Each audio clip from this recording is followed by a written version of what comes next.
How does isolation affect seniors?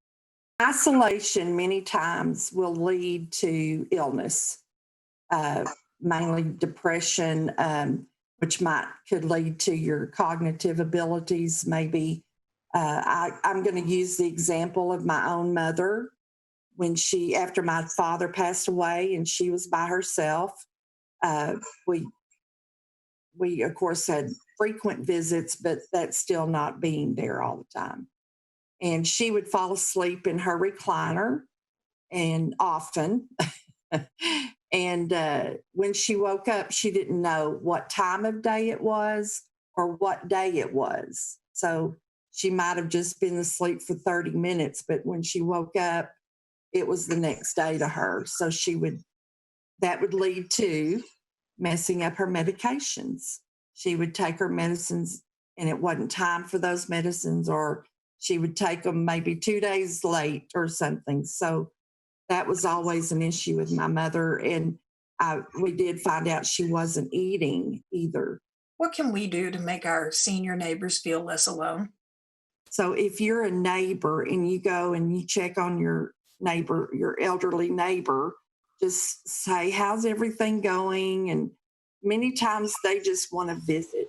That's all they want. They don't require anything for you to do for them except for just be with them. Let them know you care.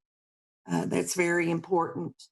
But there's been a lot of pictures of family members going to facilities and visiting through the windows and making signs and saying, we love you. We know you're still there and we are here to support you. And, don't forget that just because we can't come in there, that we do still love you and you're important. We have a responsibility, I think, to support our seniors. They've contributed a lot to our world.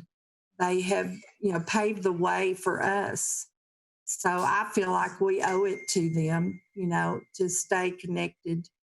That's one of the things that the Older Americans Month celebration uh, nationally has been celebrated in May, and we always have a celebration locally, and we had to cancel it this year because of the pandemic. But they always have a theme, and I know this year our theme is "Make Your Mark."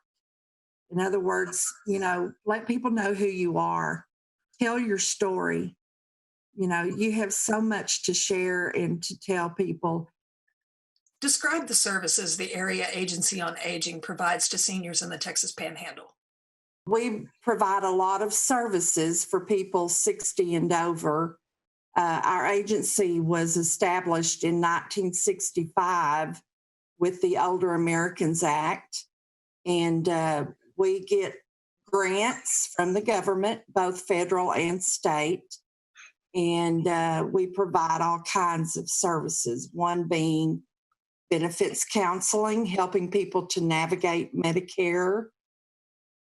Well, of course, our situation with most of our clients, our current clients, we're calling and checking up on them if we know they don't have any support in the home, or if they, are just primarily alone, to see if there are any needs.